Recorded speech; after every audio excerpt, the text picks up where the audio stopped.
Bonjour à tous. Donc voilà, je vous fais une petite vidéo de correction des exercices de cette fin de semaine.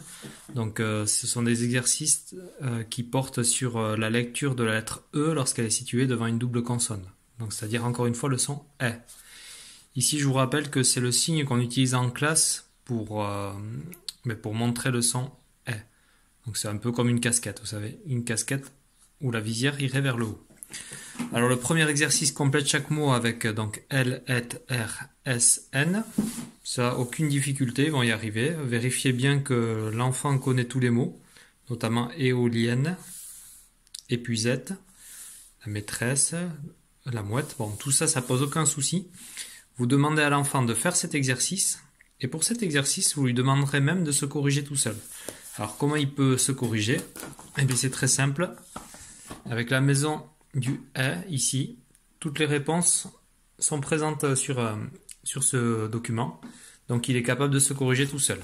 Si vous voulez gagner du temps et si vous voyez qu'il n'est pas forcément très motivé à l'idée de se corriger tout seul, vous pouvez le faire également. Voilà, ça c'est pour le premier exercice. Deuxième exercice, vous commencez à avoir l'habitude.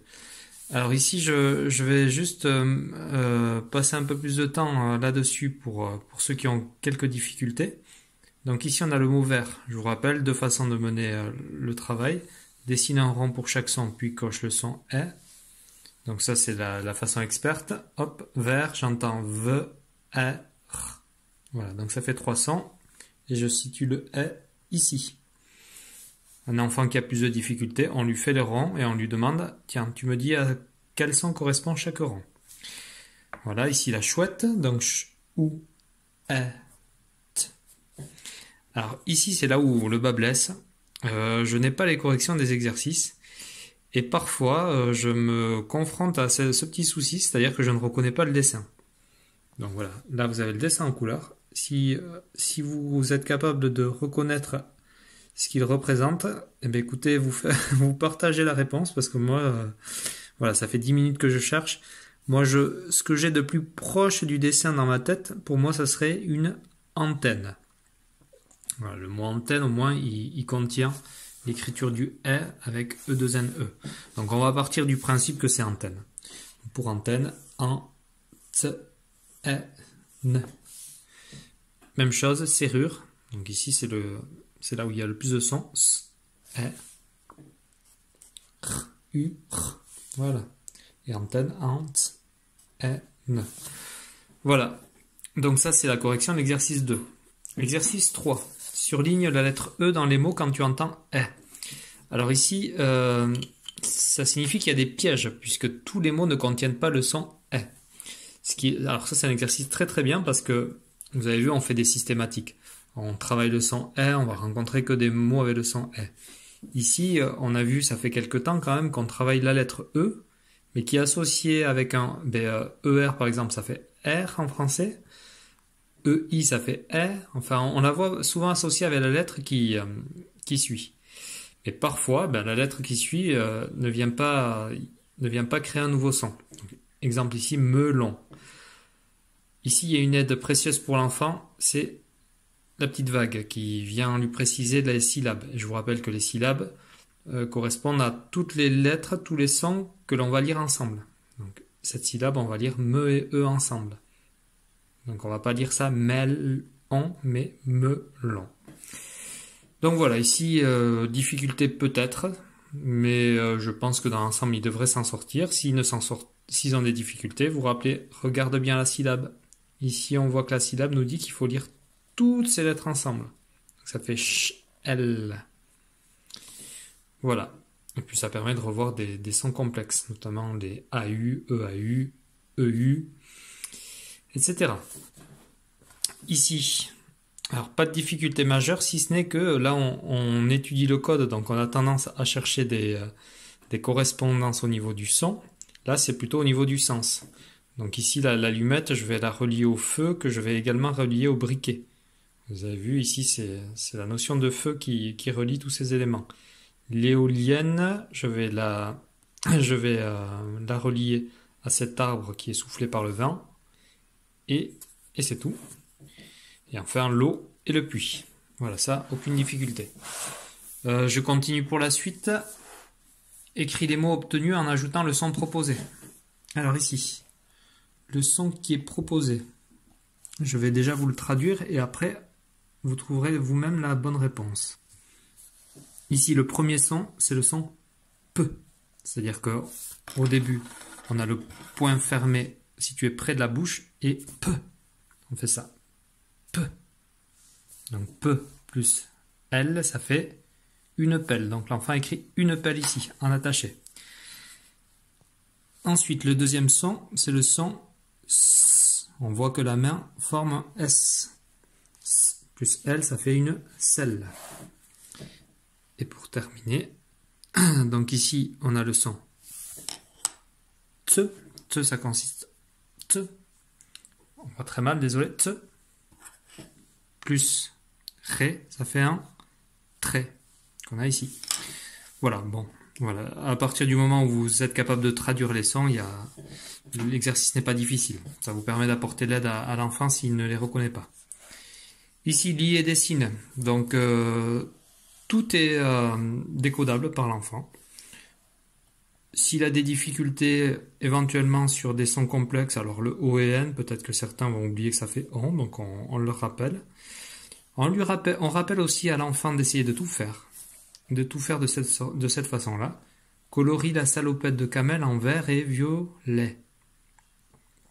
S'il y a un mot que je n'arrive pas à lire, c'est pas grave. Je passe, je fais le deuxième. Je fais le troisième, etc. Mais je ne reste pas bloqué. C'est ce qu'il faut apprendre à l'enfant. S'il reste bloqué et que de suite il va voir l'adulte, il ne va pas chercher et surtout il ne va pas prendre l'habitude d'avancer. Si on s'arrête à la moindre difficulté, l'exercice n'avance pas et on n'apprend pas. Donc voilà, vous le laissez faire, vous apportez l'aide sur les sons complexes, mais ça ne devrait pas poser trop de... Enfin, c'est pas facile non plus puisqu'il faut être capable de comprendre ce qu'on lit, donc ça c'est assez complexe, mais dans l'ensemble c'est plutôt assez ludique cet exercice. S'il manque des choses, même à la limite, vous pouvez dire à l'enfant, écoute, on le met de côté, on le garde pour plus tard. Comme ça, il pourra le faire en autonomie dès qu'il a un peu de temps libre.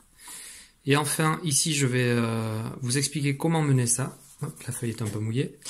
Donc, lis puis écris une autre histoire. Alors ça, c'est relativement complexe, tout ce qui est expression écrite en CP. Donc, Kamel porte une salopette verte et violette. Il joue au tennis près de la poubelle. Alors moi, je vous propose de mener la séance de cette façon. Ce que vous allez faire, vous allez demander à l'enfant de lire. Kamel porte une salopette verte et violette. Donc on s'attarde sur le sens. Donc Kamel, comment est-il habillé? Avec une salopette. C'est quoi une salopette? De quelle couleur est la salopette, etc. Sur ce, vous allez lui proposer de réécrire cette phrase, mais simplement, on va garder certains des mots de la phrase. Alors, les mots qu'on va garder, on va les encadrer.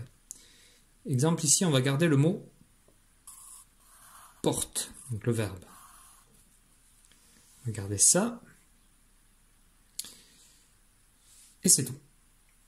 Donc, on va proposer à l'enfant, bon, au lieu de commencer la phrase par Kamel, on va commencer la phrase par Fanette. Fanette porte, puisqu'on a dit qu'on gardait le mot qui était encadré. Alors, qu'est-ce qu'elle peut porter, Fanette? Donc là, on laisse l'enfant réfléchir. On lui dit, attention, tu as un outil ici qui peut t'aider. C'est la maison du haie. Ici, il y a plein de mots. Et on va essayer de chercher, tiens, un habit que pourrait porter Fanette. Puisque salopette, c'est bien un habit. Alors, si on regarde, parmi tout ça, il y a une casquette. Donc l'enfant va vous proposer, tiens, Fanette, elle peut porter une casquette. Oui, très bien, très bonne idée. Donc, il écrit la suite, Fanette, porte une casquette, sachant qu'il garde le modèle à côté de lui pour pouvoir répondre. Et une casquette comment? Vous demandez à l'enfant d'essayer de trouver deux couleurs. Alors s'il choisit rouge, et que le rouge, il vous l'écrit R-O-U-J par exemple, vous le laissez l'encoder de cette façon-là, et puis à la fin, vous reprenez avec lui, vous dites, bon, ça tu l'as pas encore vu, mais le son je peut aussi s'écrire avec la lettre G associée au E. Puis là, vous corrigez. Voilà, ça c'est la façon la plus simple et qui franchement plaît plutôt aux enfants. Donc on encadre les mots qu'on va garder dans la phrase, ce qui permet de ne travailler que sur une partie de la phrase. Pareil ici, il joue au tennis près de la poubelle. Donc ici on a dit Fanette donc porte une casquette rouge par exemple. Elle, et bien dans cette phrase là également on va garder le verbe, on va garder joue, donc je l'encadre. Alors à quoi elle peut jouer Fanette? Alors ici il n'y a pas de sport, mais on peut demander à l'enfant de deviner. Donc peut-être qu'il va avoir l'idée, tiens, elle joue à quoi? Elle joue au ballon. Elle joue au ballon. Et si on veut rendre ça un peu plus complexe, ben au lieu de garder que joue, on peut garder joue et près de. Parce que si on garde près de, ça veut dire qu'il va falloir situer aussi l'action. Elle joue au ballon. Hop, très bien. Maintenant, on va écrire près de. Près de. Désolé pour l'écriture. Près de. Là, c'est la poubelle. Ben, on peut regarder ici. Est-ce qu'il y a un mot qui pourrait remplacer poubelle? Ben oui, il y en a plein. Il y a elle joue au ballon près de la bicyclette. Près de la raquette. Près de la poussette. Voilà. Donc c'est une façon de mener cet exercice. C'est pas simple parce que c'est relativement complexe pour un enfant de décrire une phrase. Il faut chercher le sens de la phrase et l'encoder. Mener de cette façon-là, c'est plutôt chouette à faire. Voilà, c'est tout ce que j'avais comme conseil à vous donner. Donc bon travail à tous.